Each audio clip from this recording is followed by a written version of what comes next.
goals ya.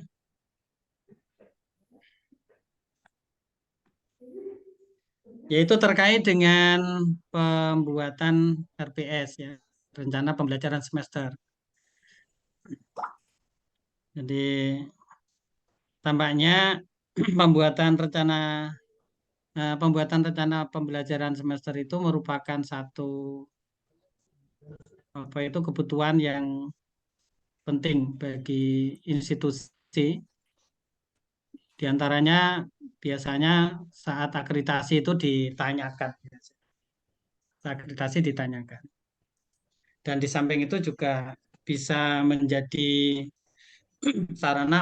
cara untuk memastikan bagaimana eh, apa itu CPL ya, capaian pembelajaran di yang ditetapkan oleh masing-masing prodi itu dijamin, bisa dijamin baik meskipun hanya secara secara dokumen saja, karena di prakteknya tetap akan kembali ke Bapak Ibu semuanya.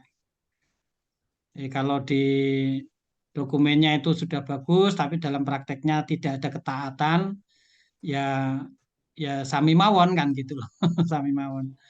Makanya eh, setelah Bapak Ibu mendapatkan pelatihan kemarin itu dimohon nanti bisa menerjemahkan, bisa mengimplementasikan rencana-rencana yang dibuat di dalam proses pembelajaran itu antara yang tertuang di dalam dokumen RPS dengan di lapangan itu sama.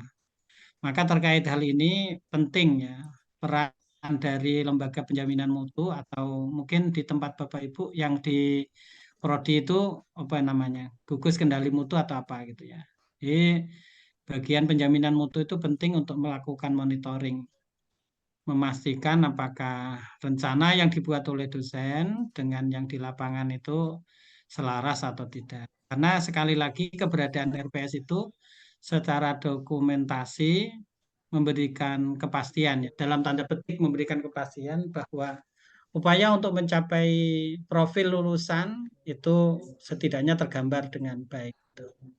Nah, oleh karena itu terkait dengan pembuatan RPS ini nanti Bapak Ibu ya, eh, yang pertama unsur RPS mohon nanti diperhatikan sesuai dengan ketentuan SNPT, Standar Nasional Perguruan Tinggi. Lalu sesuai keilmuan dan mata kuliah yang diampu pada semester berjalan, yaitu semester gasal. Jadi sekaligus eh, tugas yang Bapak Ibu nanti lakukan itu digunakan untuk persiapan perkuliahan yang di tempat Bapak Ibu semuanya. Ini sudah berjalan belum perkuliahan di tempat Bapak Ibu? Sudah, Sudah Pak. ya? Di tempat saya sudah, Pak. Oh, sudah. Ya, berarti nanti eh, bisa kita coba lihat RPL seperti apa. Kalau nanti misalkan sudah sesuai dengan ketentuan SNPT, ya udah itu aja nanti dipakai. Nanti kita akan lakukan review sesuai dengan tanggalnya. Nah, tanggal review itu kalau tidak salah tanggal 7 ya Pak ya. Ya tanggal 7. Hmm.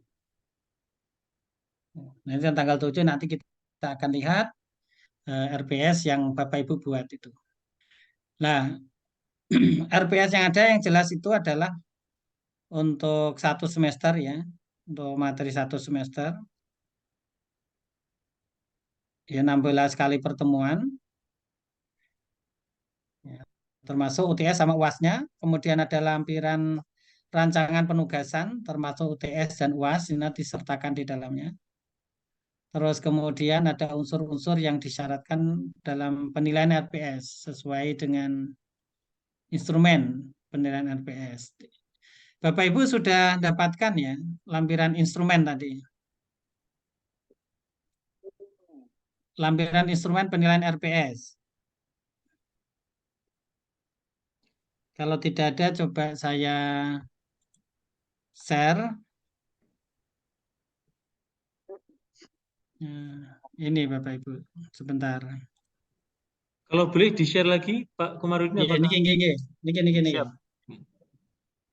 Jadi unsur indikator penilaian di aspek-aspek yang nanti dinilai di dalam RPS yang Bapak Ibu buat. Yang pertama adalah ada nama program studi, nama dan kode mata kuliah, satuan kredit semester, nama dosen pengampu. Itu semuanya harus muncul ya di RPS itu. Harus muncul. Lalu kemudian keterkaitan antara capaian pembelajaran sama capaian pembelajaran mata kuliah. Ya, sekali lagi eh, mungkin sudah disampaikan dulu ketika materi kalau nggak salah Bu Antin ya dulu. Jadi capaian pembelajaran lulusan atau CPL itu Bapak Ibu bisa peroleh biasanya di dokumen naskah akademik prodi atau di dokumen kurikulum prodi, program studi gitu ya. Nanti kalau Bapak Ibu kebetulan jadi ketua prodi ya bisa itu nanti di apa itu di-share ke teman-teman gitu. Tapi yang pasti kita sebagai dosen itu berhak Bapak Ibu untuk mendapatkan dokumen tersebut itu. Itu bukan dokumen suci bukan ya. Jadi dokumen hasil kesepakatan kita bersama dalam rangka untuk mencapai profil yang ditetapkan aja. Ini. Jadi CPL. Jadi sekali lagi nanti harus dilihat di sana. Nah, biasanya di dokumen kurikulum atau di naskah akademik itu, di sana ada penjelasan mata kuliah tertentu itu ketika dicantumkan, ketika diajarkan itu untuk apa, itu untuk mencapai kompetensi apa, itu sudah ada di sana. Nah, kita sebagai dosen nanti tinggal menerjemahkan ya, capaian mata pembelajaran mata kuliah itu seperti apa. Nah, jadi ibaratnya kalau di sana itu di dokumen kurikulum sudah disebutkan semuanya dari sisi sikap, keterampilan dan lain sebagainya. Lah kita itu nanti di bagian apa? Kalau mata kuliah kita itu ternyata domainnya itu di aspek sikap ya tentu kita harus menerjemahkan di dalam CPMK kita itu ya menguatkan capaian sikap tadi. Nah, ambil contoh misalkan kayak saya, nggih. Saya itu kebetulan ditempatkan ngajar di Fakultas Dakwah. Di Fakultas Dakwah dan Komunikasi, prodinya adalah bimbingan penyuluhan Islam. Itu kebetulan SIM saya atau ke kompetensi saya itu di akhlak tasawuf, di akhlak tasawuf. Dan background saya dulu itu mengajar apa itu kuliah di akidah filsafat, di akidah filsafat di IAIN dulu. Sudah barang tentu materi-materi apa itu akidah, lalu kemudian materi tasawuf yang saya pelajari di Usuluddin tidak serta-merta semuanya bisa saya berikan di mahasiswa prodi bimbingan dan penyuluhan Islam. Karena yang ditekuni oleh mahasiswa yang kuliah di BPI itu adalah bagaimana mereka menjadi seorang penyuluh kan gitu. Menjadi seorang penyuluh, menjadi seorang konselor kan. Bukan menjadi orang yang expert di bidang tasawuf. Nah, sudah barang tentu banyak sekali materi-materi di bidang tasawuf yang tidak relevan saya berikan kan.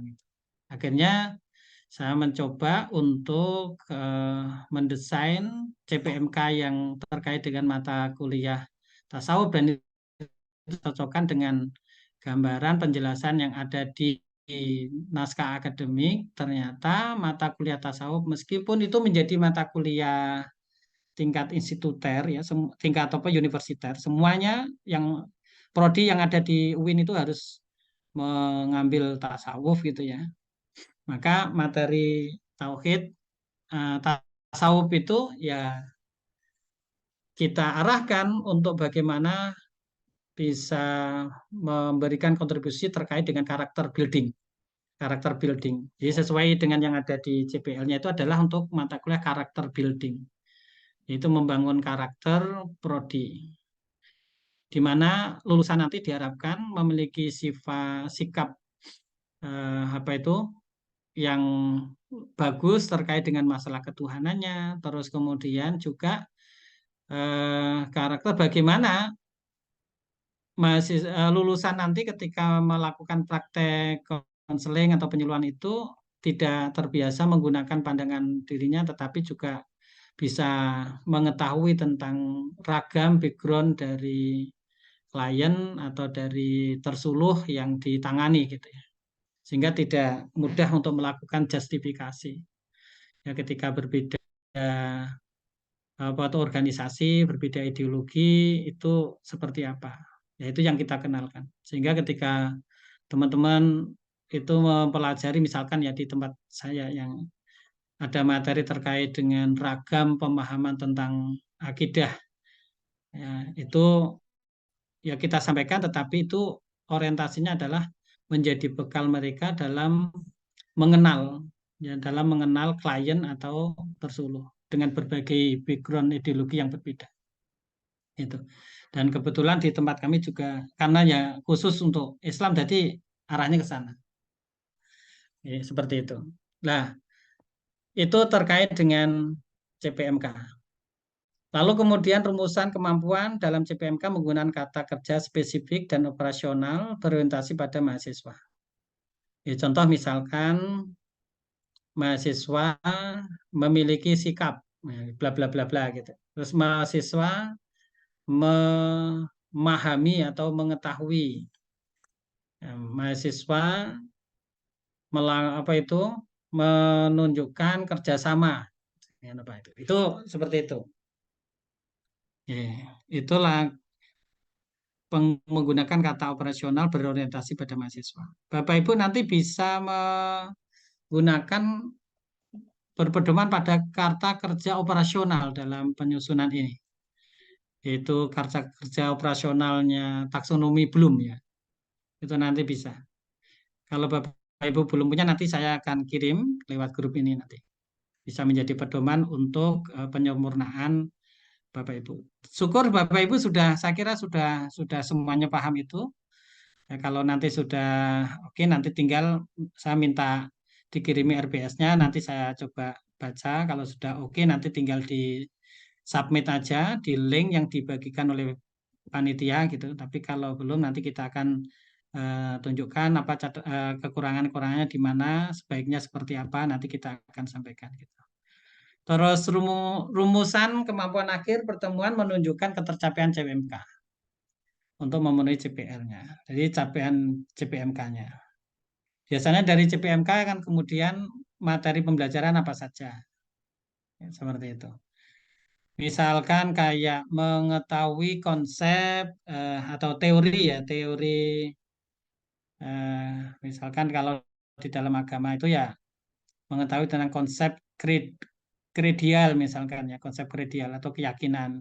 Itu unsur-unsur apa saja, nah itu nanti bisa diterjemahkan dengan menggunakan kata kerja operasional tadi. Yang jelas kemampuan akhir itu menunjukkan ketercapaian CPMK-nya. Ini misalkan mampu menjelaskan definisi iman misalkan ya, mampu menjelaskan definisi iman seperti itu. Itu kalau terkait dengan agama. Ini kebetulan background saya agama, jadi banyak menggunakan terminologi agama. Mohon maaf ya Bapak Ibu ya.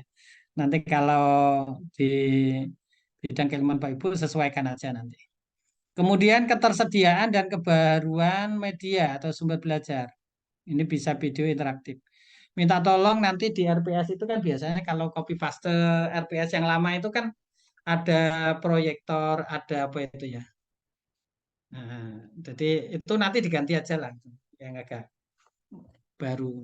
Kalau misalkan laptop ya laptop sama apa itu LCD ya, itu masih sekarang ada. Tapi kalau ada yang baru pakai yang baru enggak apa-apa. Minimal ada 3 model metode strategi pembelajaran berbeda ya yang digunakan.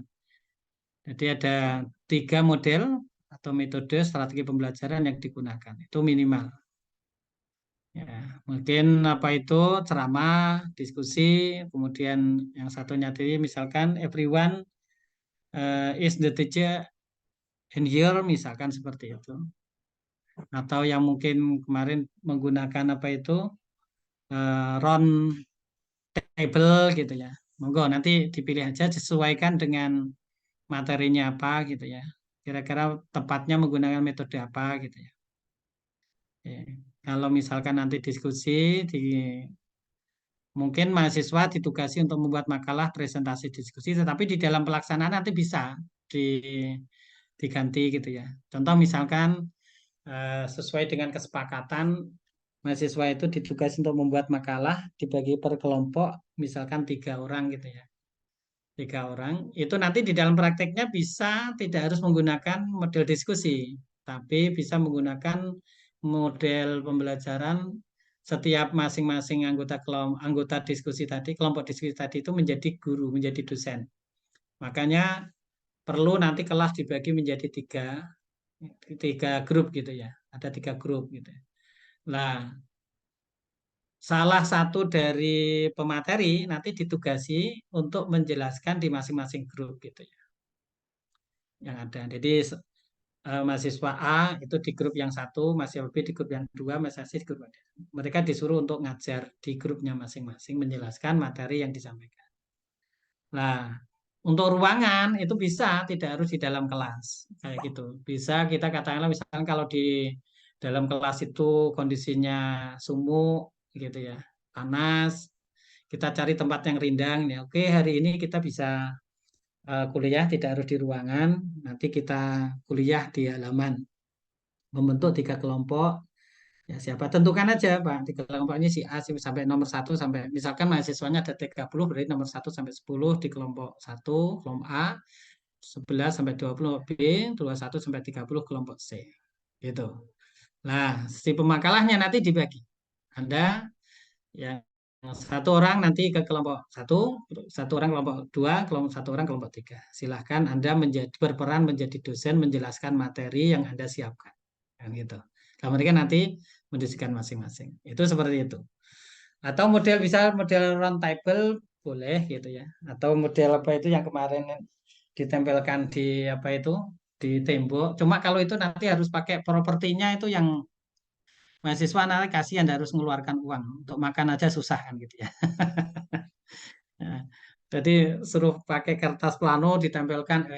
Ya kalau gratis sih nggak apa-apa. Kalau di kampus disediakan malah bagus kan gitu ya. Tapi kalau disuruh beli kasihan lah.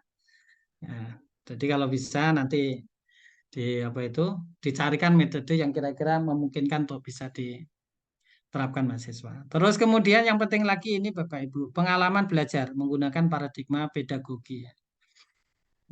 Menggunakan paradigma pedagogi. Ya, terus kemudian integrasi moderasi beragama dalam penyusunan RPS itu ada nuansa moderasi beragamanya. Jadi yang ekstrim-ekstrim kanan maupun ekstrim kiri itu kalau bisa diberi penjelasan gitu ya, supaya tidak terlalu ekstrim kan.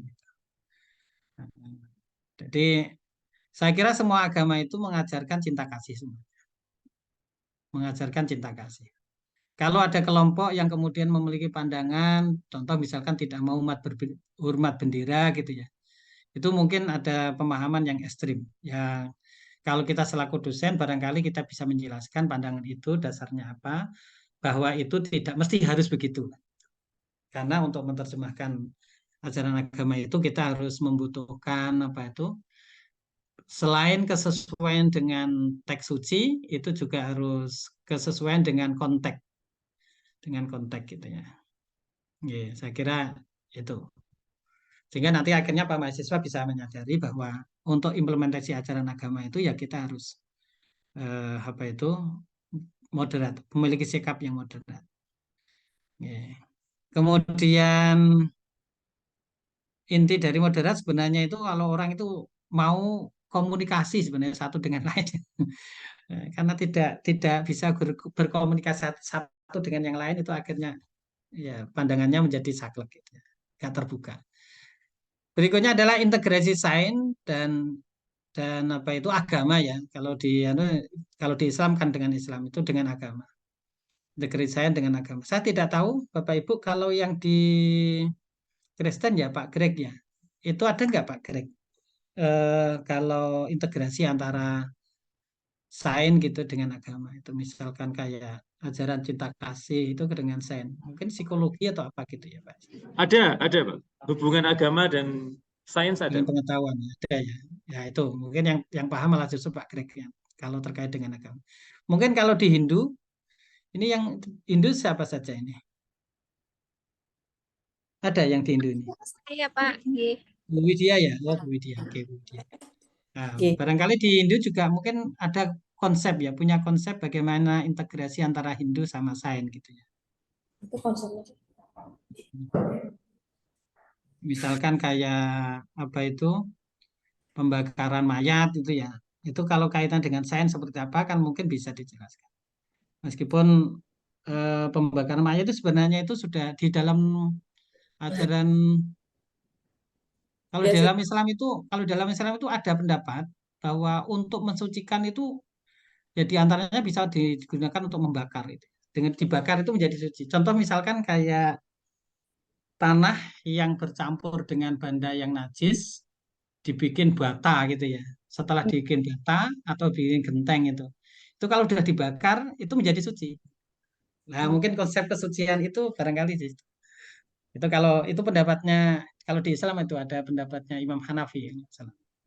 Nah gitu. Tapi kalau di Hindu mungkin punya konsep. Nah, Bu Widya lah yang tahu dan teman-teman. Ya, Nah, mungkin gitu. kalau di Hindu mungkin seperti sarana upakara yang dijadikan sebagai peluang usaha, Pak. Oh begitu ya. Oke oke. Baik. Bisa juga. Sehingga akhirnya ini ya. Kadang saya akhirnya ketika ini disampaikan oleh kementerian ini saya berpikirnya begini. Kebetulan saya dulu kan di Akida Filsafat itu ya. Pernah belajar tentang teorinya apa itu Karl Marx tentang ekonomi itu ya, agama dan ekonomi. Kalau mereka kan berpandangan bahwa ekonomi itu kan menjadi ruh bagi sejarah kan, ruh bagi perkembangan, bagi dialektika sejarah kan itu. Kalau bagi saya tidak mesti dialektika peradaban itu didasarkan pada motif ekonomi, enggak juga gitu loh, enggak juga. Contoh misalkan sekelompok orang beragama kemudian berkumpul untuk menjadi hamba Tuhan yang baik, nah, itu kan bukan motifnya ekonomi gitu loh. Ya, karena motifnya adalah untuk mendekatkan diri pada Tuhan. Nah, meskipun dari situ kemudian muncullah apa itu dialektika ekonominya. Misalkan muncul orang yang punya apa itu son gitu ya, pengusaha son masuk di situ, kemudian catering masuk di situ, terus kemudian nanti ada penginapan muncul kan gitu ya. Tapi motivasi dasarnya kan tidak cari makan kan, tidak cari ekonomi kan. Kalau kita katakan wah itu pasti cari ekonomi ya itu namanya menghina orang yang beragama. Gitu. Motivasi orang beragama itu kan tidak mesti ekonomi, bahkan salah gitu ya. Motivasinya kan mendekatkan pada Tuhan kan. Makanya barangkali itu nanti bisa di apa itu dijelaskan gitu. Sesuai dengan background agama Bapak Ibu semuanya. Nggih. Saya itu hanya berpikir gini, kalau di Islam itu kan ada tarekat gitu nggih. Ada tarekat itu. Nah, perkumpulan tarekat itu ketika mereka itu berkumpul itu sampai ribuan orang kan nggak mungkin mereka itu kita klaim terus kita tuduh itu motivasi yang menggerakkan itu adalah ekonomi gitu ya kan nggak, ya kejam banget lah kita. Dan ini kejam banget lah kita nuduh gitu ya.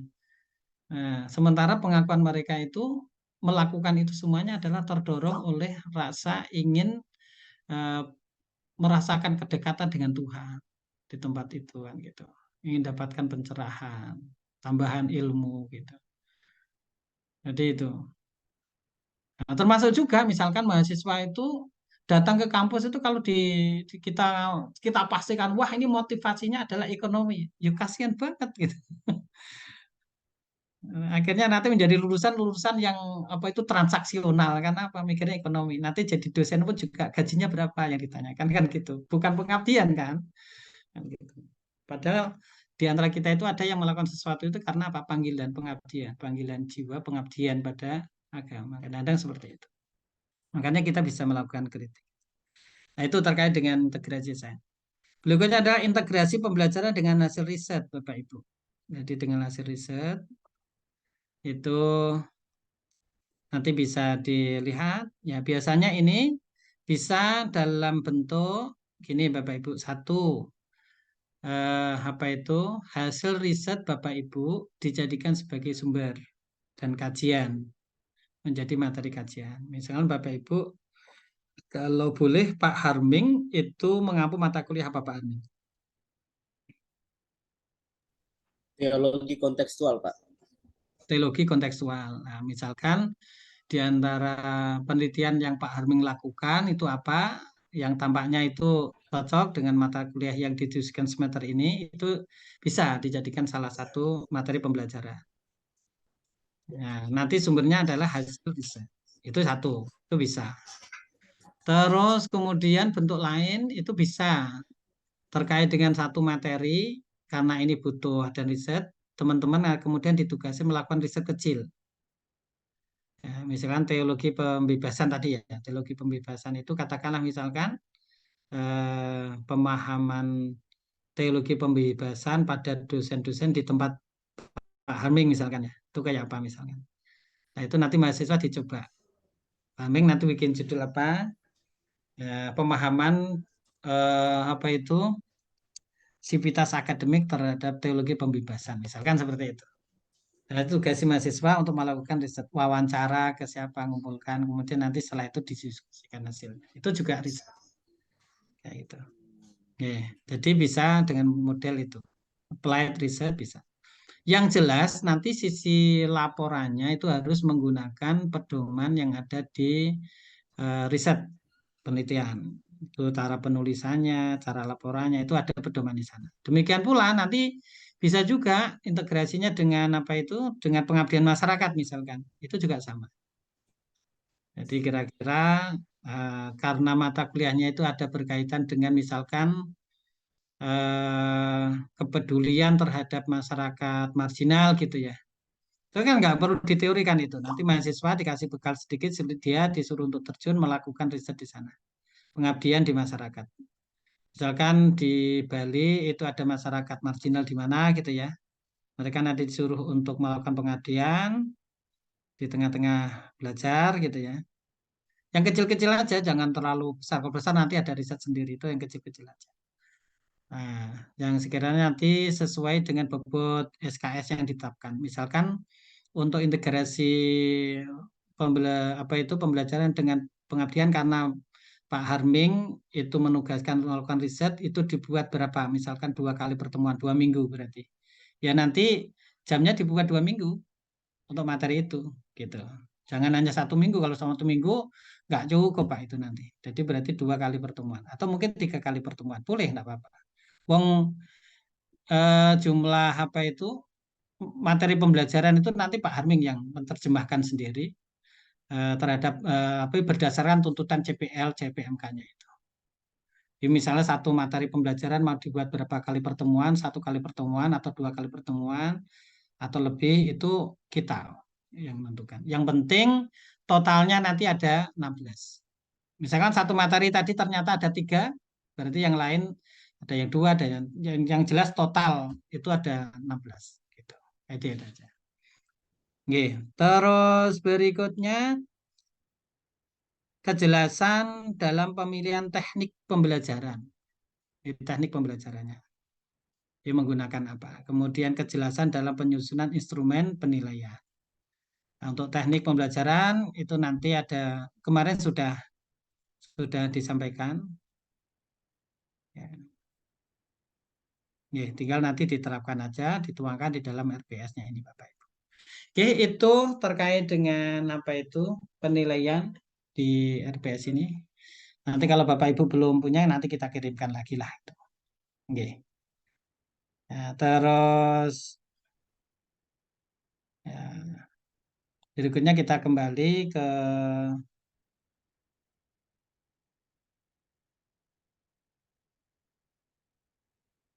ini. Nah, kalau terkait dengan video itu nanti, tapi fokus kita saat ini adalah pembuatan RPS. Oke. Itu Bapak Ibu terkait dengan RPS. Dan kalau di antara Bapak Ibu RPS-nya sudah jadi misalkan, nanti silakan dikirimkan saya coba nanti baca. Nanti kalau ada hal yang perlu diperbaiki, nanti kita akan kirimkan kembali. Sehingga nanti tanggal 7, nanti kita tinggalkan nyampaikan saja. Nah, teknisnya nanti tanggal 7 itu ketika kita review, ya itu nanti hasilnya seperti apa finalnya. Ya setelah itu nanti kita, kalau sudah saya lihat itu sudah sesuai dengan apa yang diminta di dalam penilaiannya itu, sudah lengkap, semua sudah ada, tinggal nanti saya kembali apa itu tinggal di submit ya di dalam link yang sudah disediakan oleh panitia untuk laporan ke Jakarta. Itu. Nggih, itu Bapak Ibu pertemuan hari ini kita hanya untuk apa itu briefing terkait dengan tugas untuk membuat RPS di kelompok D1 ini. Ya. Ada yang perlu ditanyakan, kami persilakan Bapak Ibu. Pak Rizky Abdillah itu dari mana Pak? Dari IPN Tegal, Pak. Oh, yang Tegal. Oke. Ngampu mata kuliah apa Pak Rizky? Eh, Kalau semester gagal, kalau tamat sih media pembelajaran. Media pembelajarannya. Ya, media pembelajaran. Ya. Oke, Cuma jadi yang terpenting itu di deskripsi mata kuliah nanti tolong itu juga perlu diperhatikan gambaran yang ada di dalam rubrik naskah akademik ya di dalam naskah akademik atau dokumen kurikulum prodi itu perlu dilihat kira-kira em, mata kuliah metode pembelajaran ya metode pengajaran itu seperti apa metode pembelajaran itu kayak apa yang diinginkan oleh prodi untuk membekali mahasiswa seperti apa itu yang perlu kita terjemahkan di dalam RPS kita itu. Oke, kemudian ada Bu siapa ini? Ya, bentar.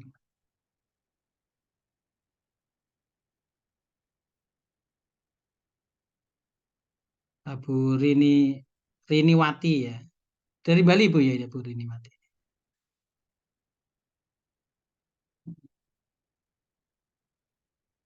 Oke, Bapak Ibu ini mumpung masih komplit ya. Bisa dibuat ditampilkan semuanya. Ada Bu Wewe Eka Putri, Maria Wenas. Kalau Bu Maria Wenas dari mana Bu? Dari STT Simpson, Pak, dari Ungaran. Oh, Ungaran. Sekolah Tinggi Teologi ya kalau nggak salah ya. Ya, betul, Pak. Oh, Ya. okay. Ungaran kiri jalan itu nggih. Ya. Kalau Bu Winarsih dari Bali. Selamat siang Bapak, saya dari STHD Klaten Bapak. Oh, Klaten. Nggih. Hindu Dharma Klaten. Nggih. 1, 2, 3, 4, 5, 6. Hanya 6 orang ini, Pak. Tadi Pak siapa? Lutfi? Oh, ada. Bisa ditampilkan semuanya Pak Greg? Bagaimana Pak Komarudin? Dalam? Nggih. Pripun? Bisa ditampilkan wajahnya semua tampil gitu. Ini yang Bu Sinta tidak bisa saya, Pak. Hanya beliau saja yang ini saya sudah Oh, tampilkan itu semua, sudah Pak. bisa kelihatan tuh. Ampun, nggih. Nggih, coba bisa Nggih. diperlihatkan semuanya. Kita foto screen dulu. Saya foto screenshot, nggih. Berarti senyum dulu ya, Bapak Ibu. Senyum Ya. dulu. Ya, fotonya bisa tampil semuanya Pak Greg. Pak Greg, Saged, fotonya saged. biar tampil semuanya. Nggih. Tampilkan semuanya Pak Greg. 1, 2.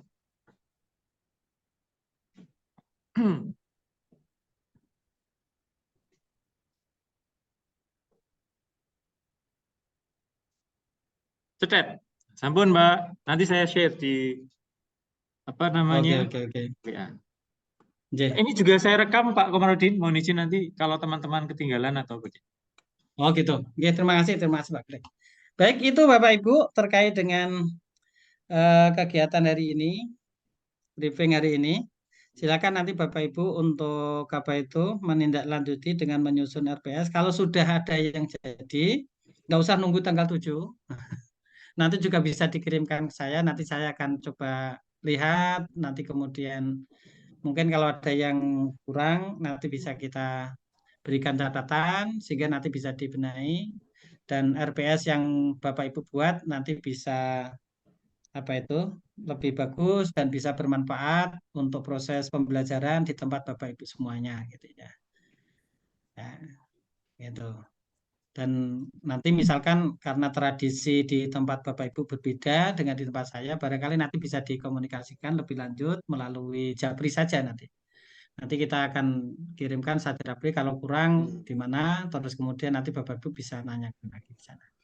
Sehingga pada tanggal 7 itu nanti mudah-mudahan seluruh RPS yang Bapak Ibu susun itu sudah sesuai dengan SNDT, sesuai dengan apa itu rubrik di penilaian, ya, kisi-kisi di penilaiannya itu, nah, sehingga nanti tanggal 7 itu bisa, kalau sudah fix semuanya sudah bisa langsung disubmit di link yang dibuat oleh panitia. Nggih, gitu nggih, Bapak Ibu. Pak, tanya dulu Pak. Selamat. Monggo Pak Greg. Apakah yang tadi kriteria tadi bisa dikirim lagi Pak?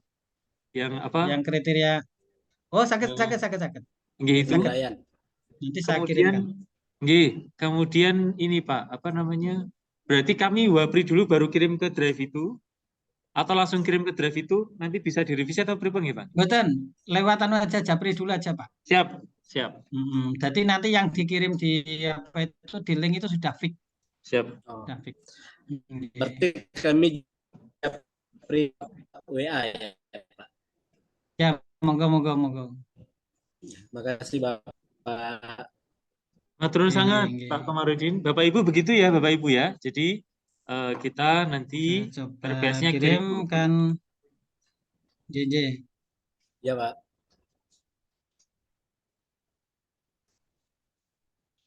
Ya, sebentar, ini saya coba ngirim.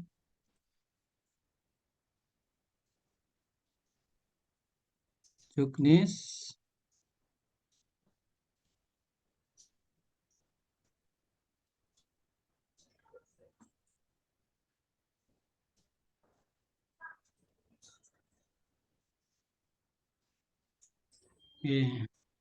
Bapak Ibu, saya ngirim di grup Juknis pendampingan sama penilaian RPS ya. File Juknis pendampingan sama file penilaian RPS. Ya, sudah terkirim ya? Di grup, ya, di grup nanti silakan dicoba dibuka. Sampun Bapak, sampun Iya. nggih. Oke, matur suwun. Ya, begitu Bapak Ibu.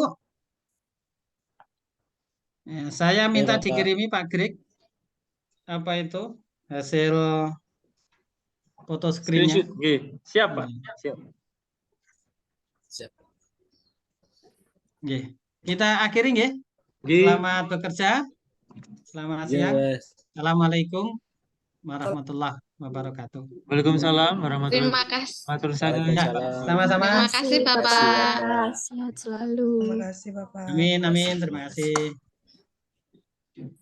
Mohon izin untuk live. Saya juga izin live. Yeah.